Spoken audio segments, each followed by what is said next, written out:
नमस्कार, जय जगन्नाथ। दर्शक मित्रों, आज हम जानेंगे आज का राशिफल और साथ ही में विशेष महत्व जगन्नाथ की रथ यात्रा का क्या है, यह भी हम आपको बताएंगे। अगर आप पहली बार हमारे चैनल में जुड़ रहे हैं तो चैनल को सब्सक्राइब करिए, वीडियो अच्छा लगता है तो उसे लाइक करिए, कमेंट करिए और साथ में आप अपनी समस्याओं को हमें नीचे दिए गए फ़ोन नंबर पर अवश्य बताइए। कमेंट के द्वारा भी आप बता सकते हैं। तो चलिए हम समय को बिगाड़े बिना जानते हैं पहले आज का पंचांग। आज विक्रम संवत 2078 है और आषाढ़ शुक्ल पक्ष की द्वितीया तिथि है। नक्षत्र अश्लेषा रहेगा और राशि जो है कर्क राशि में चंद्रमा का भ्रमण रहेगा। योग जो वज्र रहेगा और करण तैतिल रहेगा। और आज भगवान जगन्नाथ की रथ यात्रा निकलेगी। पुरी में भी, अहमदाबाद में भी और इसके अतिरिक्त अनेक जगह पर यह यात्रा निकलती है। तो चलिए हम शुरू करते हैं पहले राशिफल। तो प्रथम मेष राशि की बात करेंगे। मेष राशि वाले जातकों के लिए चतुर्थ भाव का चंद्रमा थोड़ा सा नुकसान दे रहा है। माता का स्वास्थ्य बिगाड़ रहा है। कामकाज में फ़ायदा जरूर देगा। यात्रा प्रवास का योग भी बता रहा है और जो धन संपत्ति की बात हो रही है वहाँ पर थोड़ा वाद विवाद बनता हुआ दिखाई दे रहा है। विद्यार्थियों के लिए समय सुंदर है। शादी संबंध की बातों में सफलता जरूर मिलेगी। क्या करना होगा? तो आज भगवान जगन्नाथ के मंदिर में जाकर और प्रसाद ग्रहण करने से आपको पुण्य अच्छा मिलेगा। वृषभ राशि की बात करते हैं तो वृषभ राशि वाले जातकों के लिए सामान्य रूप से समय सुंदर और अच्छा है। कामकाज भी ठीक है। आर्थिक तौर से समय बहुत अच्छा नहीं दिखाई देता। अगर आप कोई नया कार्य करने हैं चाहते हैं अथवा करने जा रहे हैं तो ज़रा सोच समझ के करिएगा, क्योंकि जिन पर विश्वास किया है उनका विश्वास बहुत अच्छा नहीं लग रहा है, यानी विश्वासघात होते हुए दिखता है। क्या होगा? तो विद्यार्थियों के लिए तो समय सुंदर है। संतान संबंधी चिंताओं में राहत मिलेगी और पति पत्नी का संबंध भी सुधरेगा। उपाय के तौर पर आज भगवान जगन्नाथ के मंदिर में चावल का दान देकर दिन की शुरुआत करेंगे, अच्छा रहेगा। मिथुन राशि वाले जातकों की बात करें तो आपके लिए सामान्य रूप से समय सुंदर और अच्छा है। कामकाज भी ठीक दिखाई दे रहा है। धन प्राप्ति के योग तो दिखाई दे रहे हैं। पुराने फंसे हुए पैसे भी मिलते हुए दिख रहे हैं। यात्रा प्रवास अच्छा बन रहा है। नया कार्य करने जैसा नहीं दिख रहा है। अगर किसी के साथ बातचीत होती है तो क्रोध से दूर रहने की ज़रूरत है और वाणी पे कंट्रोल करने की भी आवश्यकता है। क्या करना होगा? तो मित्रों, आज के दिन में आप भगवान जगन्नाथ के मंदिर में जाकर और विशेष तौर पर वहाँ पर मूंग का प्रसाद चढ़ाएं। इससे आपका दिन शुभ रहेगा। कर्क राशि वाले जातकों की बात करते हैं तो आपके लिए सामान्य रूप से चिंता का दिन लग रहा है। आप टेंशन डिप्रेशन में लग रहे हैं। घरेलू वाद विवाद हो सकता है। पति पत्नी के बीच भी मतांतर हो सकते हैं। आर्थिक रूप से यह समय बहुत अच्छा आपके लिए भी नहीं दिखाई देता। लेकिन एक बात है कि कुछ नए कार्य आपके साथ जुड़ सकते हैं। कुछ मित्रों की मुलाकात भी आपकी होगी और जिन पर आपने यकीन किया था वही लोग आपके साथ वाद विवाद में साथ में आएंगे और आपका हेल्प करेंगे। अगर आपका कहीं कोई नया कार्य है तो उस कार्य में भी आप साथ ले सकते हैं। शादी संबंधी की बातें पूर्ण होंगी। संतान संबंधी चिंताएं दूर होंगी। क्या करना होगा? तो आज के दिनांक में आप चावल और दही का दान देकर दिन की शुरुआत कर सकते हैं। आपका दिन सुंदर रहेगा। सिंह राशि वाले जातकों की बात करें तो आपके लिए सामान्य रूप से समय अच्छा है। शादी संबंधी की बातों में थोड़ी सी अड़चन आती हुई दिखाई देती है। विश्वास अंधा करने की आवश्यकता नहीं है और जल्दबाजी में कोई भी निर्णय लेने की ज़रूरत नहीं है। बिना विचारे जो करे सो पीछे पछताए, यह युति आपके साथ आज बैठ रही है। घरेलू वाद विवाद भी बन सकता है। संतान संबंधी चिंताएं दूर होंगी। विद्यार्थियों के लिए समय सुंदर और अच्छा है। माता का स्वास्थ्य भी आपका सुधर रहा है। क्या करना होगा? तो आज भगवान के मंदिर में जाकर फल का दान देकर दिन की शुरुआत करें। आपका दिन सुंदर और अच्छा रहेगा। कन्या राशि वाले जातकों की बात करें तो आपके लिए सामान्य रूप से समय सुंदर और अच्छा है। कामकाज भी ठीक दिखाई दे रहा है, लेकिन खर्च का प्रमाण बढ़ रहा है। यानी पैसे आ तो रहे हैं लेकिन जाने का मार्ग ज़्यादा है। यानी पैसों पे कंट्रोल करने की ज़रूरत है। एक मैनेजमेंट करके एक योजना बनाकर अगर आप काम करेंगे तो आपको अच्छी सफलता मिल सकती है। जल्दबाजी में लिया गया निर्णय आपके लिए नुकसानदेह जरूर साबित हो सकता है। विद्यार्थियों के लिए समय सुंदर और अच्छा है। कामकाज बढ़िया दिखाई देता है। क्या करोगे तो आज के दिनांक में आपको मूंग का दान देकर दिन की शुरुआत करें, आपका दिन सुंदर रहेगा। तुला राशि वाले जातकों की बात करते हैं तो आपके लिए सामान्य रूप से समय सुंदर और अच्छा है। कामकाज भी ठीक ठीक दिखाई देता है। शादी संबंध की जो बातें रुक गई थी वे पुनः हो रही हैं, पुनः आ रही हैं। प्रेम संबंधों में सफलता मिल रही है। जिनके साथ आपने विश्वास किया था वही लोग फिर से आपको हेल्पफुल होते हुए दिखाई देते हैं। लेकिन मित्रों, अब जो भी काम करना है तो जल्दबाजी से दूर रहना है और बिल्कुल अंधा विश्वास नहीं करना है। विद्यार्थियों के लिए समय सुंदर और अच्छा है। क्या करेंगे तो आज गरीब को चावल का दान देकर दिन की शुरुआत करेंगे, अच्छा दिन रहेगा। वृश्चिक राशि वाले जातकों की बात करते हैं तो आपका समय तो सुंदर आ रहा है। थोड़ा बहुत जो भी सोच रहे थे वह अच्छा हो रहा है। कामकाज भी ठीक ठीक दिखाई देता है। साथियों का जो साथ सहकार रुक गया था वह पुनः मिल रहा है, ऐसा दिखाई देता है। विद्यार्थियों के लिए समय सुंदर और अच्छा जरूर है, लेकिन जल्दबाजी का निर्णय आपके लिए नुकसानदेह साबित हो सकता है। और साथ ही में आज एक बात और हो सकती है, शारीरिक तकलीफ होने की संभावना बन रही है। पुराने प्रेम संबंधों में सफलता नहीं मिल रही है, उनके साथ थोड़ा तालमेल घटता हुआ नज़र आ रहा है। क्या करेंगे तो आज आपको जल्दबाजी में कोई भी कदम नहीं उठाना है। क्या करना है तो आज विशेष तौर पर गाय को घास खिलाकर दिन की शुरुआत करेंगे, अच्छा दिन रहेगा। धन राशि वाले जातकों की बात करते हैं तो आपके लिए सामान्य रूप से समय सुंदर और अच्छा है। कामकाज भी ठीक दिखाई देता है। संतान प्राप्ति के भी योग बन रहे हैं। शादी संबंध की भी बातें बन जाएंगी। व्यापारियों के लिए समय सुंदर है और नौकरी करने वालों को भी प्रमोशन मिलता हुआ दिखाई देता है। अगर विद्यार्थी वर्ग हैं तो आपके लिए कुछ नई योजनाएं बन रही हैं, यानी नए कोर्स में आप एडमिशन लेने की तैयारी कर रहे हैं, वह सफल हो जाएंगे। विदेश गमन वगैरह कार्यों में सफलता मिलेगी। क्या करना होगा तो आज आप गाय को चने की दाल, गुड़ और रोटी खिलाकर दिन की शुरुआत करें, अच्छा दिन रहेगा।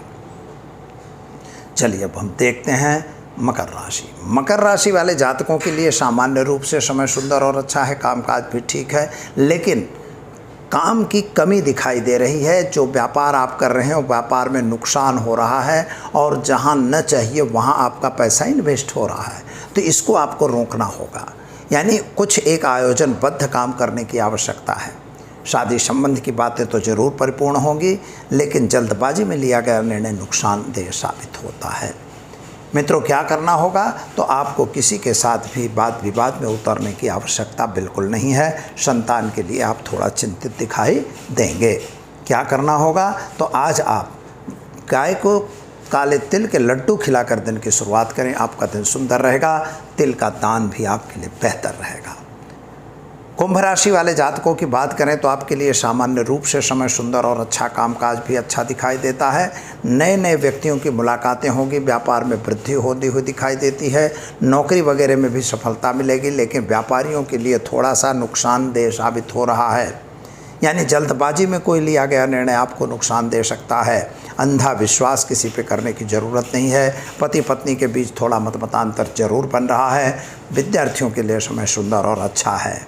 क्या करना होगा तो आज के दिनांक में आप घर में एक घी का दीपक जलाइए और अपनी कुल देवी माता का मंत्र जप करके दिन की शुरुआत करें, अच्छा दिन जाएगा। मीन राशि वाले जातकों की बात करते हैं तो आपके लिए सामान्य रूप से समय अच्छा है। आर्थिक तौर से यह समय बहुत अच्छा नहीं है। व्यापार में कोई बहुत बड़ी वृद्धि नहीं दिखाई देती। नौकरी में भी सामान्य है, लेकिन संतान को लेकर जो चिंता थी उसमें थोड़ी सी राहत मिल रही है। शादी संबंध की बातों में भी सफलता मिलेगी। पति पत्नी के बीच का अंतर भी दूर होगा। माता का स्वास्थ्य भी सुधार पर हो, ऐसा नज़र आ रहा है। मित्रों, एक बात याद रखिएगा कि कोई गलत काम नहीं करना है। गलत काम वाले लोग आज मिलेंगे, उनसे आपको ज़रा दूरी बना के रहना ज़रूरी है। और उपाय के तौर पर आज एक गरीब को भोजन कराकर दिन की शुरुआत करें, आपका दिन सुंदर और अच्छा रहेगा। तो यह तो रही 12 राशियों का राशिफल। और आज बहुत बड़ा पर्व है मित्रों, जिसे हम कहते हैं रथ यात्रा। भगवान जगन्नाथ स्वामी की आज रथ यात्रा निकलेगी। इस पर्व का बहुत बड़ा महत्व है। और सबसे पहले हम आपको बता दें कि भगवान जगन्नाथ कौन है। तो भगवान जगन्नाथ जो है भगवान कृष्ण के स्वरूप हैं। एक बात मान्यता के हिसाब से ऐसा है कि जब भगवान कृष्ण स्वधाम जा रहे थे उस समय उनको बहेलिया ने जो बाण मारा, पांडु वगैरह मिलकर उनके अग्निदाह दिया। अग्निदाह के बाद कुछ भाग उनका समुद्र में फेंका। जो समुद्र में डाल दिया वहाँ पर ऐसा कहा जाता है कि उनका हृदय चालू था। और साबरा नाम का एक सरदार जो उड़ीसा की तरफ का था, वो उनकी यह मूर्ति, इस जो प्रतिमा थी, इसको ले गया और वह ले जाके नीलांचल पर्वत के अंदर एक गुफा में रख दिया। इसीलिए उन्हें भगवान नीलांचल भी कहते हैं। नीलांचल समाभासम, नीलांचल पर्वत पर होने से ही उन्हें नील माधव भी कहा जाता है। और नील माधव इसलिए कि भाई मुर्दा जल गया था, वो श्याम कलर के हो गए थे, इसलिए भी नीलांचल कहा जाता है। और भगवान विष्णु का जो स्वरूप है तो शांताकारम भुजगशयनम पद्मनाभम सुरेशम विश्वाधारम गगनसदसम मेघवर्णम शुभांगम, मेघवर्णम शुभांगम लक्ष्मीकांतम कमल नयनम योग वेद्यानगम्यम वंदे विष्णु भवभैरणम सर्वलोकैकनाथम। सभी लोगों के जो नाथ हैं भगवान विष्णु हैं, वो मेघवर्ण है। वही नीलांजन हुआ, स्व आकाश का वर्ण हुआ ना, इसलिए वो उनको नीलांजल कहा जाता है। भगवान नील माधव उनको भी कहा जाता है। और उस पर्वत को श्री पर्वत भी कहते हैं, श्री क्षेत्र भी उसे कहते हैं, उसे बैकुंठ भी कहा जाता है। कहा जाता है कि 1 करोड़ शालिग्राम पर वह मंदिर बना हुआ है। और जहाँ शालिग्राम 1 शालिग्राम भी पतित पावन गिने जाते हैं, यहाँ तो 1 करोड़ की बात हो रही। और भगवान वहाँ पर, जैसे मैंने बताया आपको कि वहाँ पर 1 करोड़ शालिग्राम पर भगवान की मूर्ति बनी है।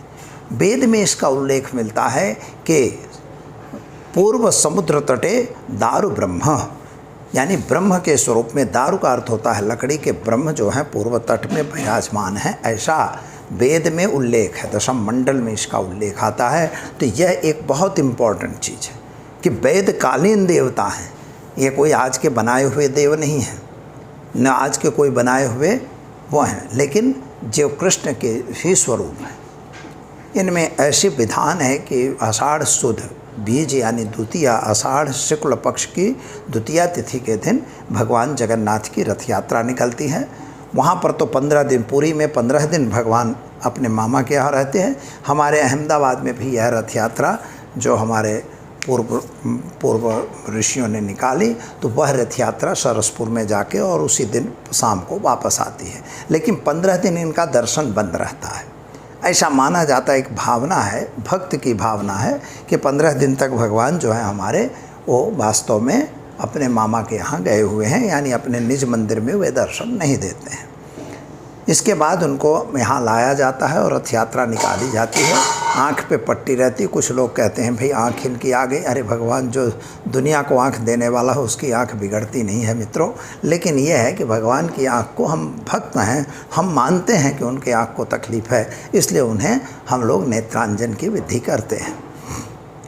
उनको विविध प्रकार के भोग वगैरह लगाए जाते हैं, वहाँ पर साधु संतों को खिलाया जाता है। और जगन्नाथपुरी में तो जानते ही हैं आप कि सबसे बड़ा विश्व का रसोई घर है और वहाँ पर 700 रसोई घर हैं और कम से कम हज़ारों रसोइयाँ वहाँ रसोई बनाते हैं।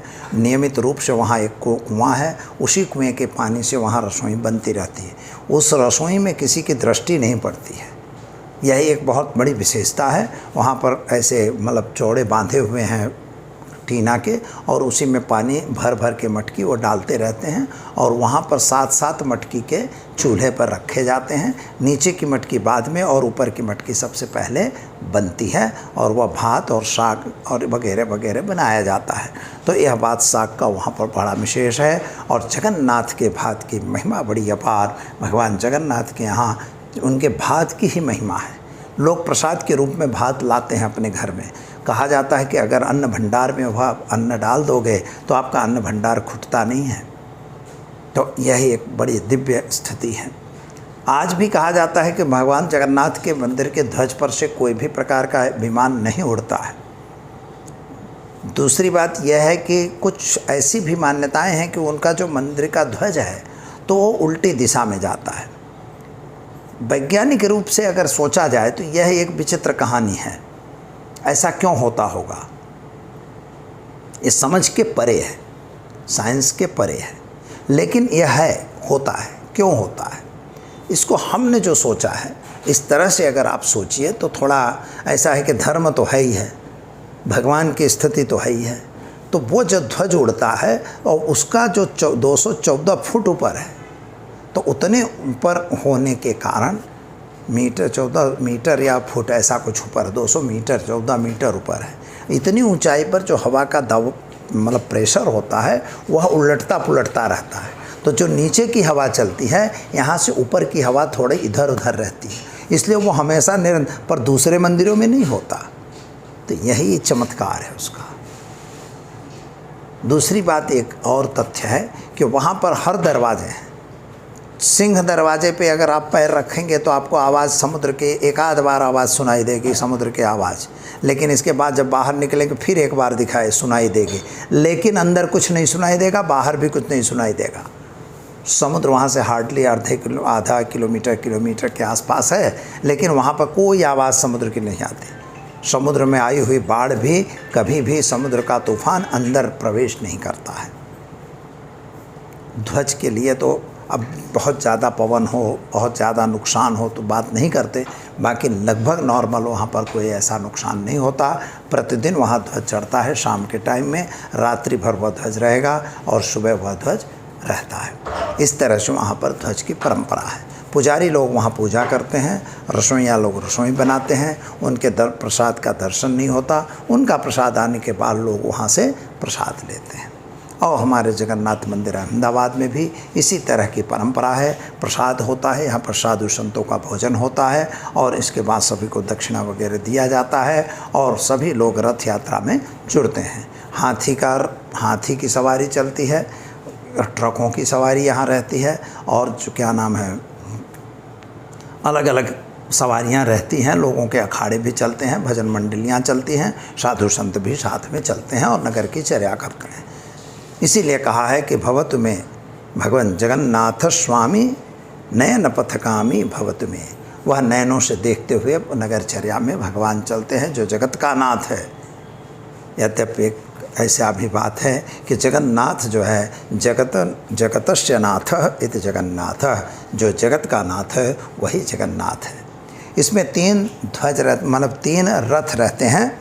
एक तालत ध्वज रहता है जिसमें भगवान बलराम सबसे पहले रहते हैं, इसके बाद जो है वह पद्म ध्वज रहता है जिसमें सुभद्रा बहन रहती है, उसके साथ सुदर्शन चक्र रहता है और एक गरुड़ ध्वज रहता है जिसमें भगवान कृष्ण यानी भगवान जगन्नाथ खुद रहते हैं।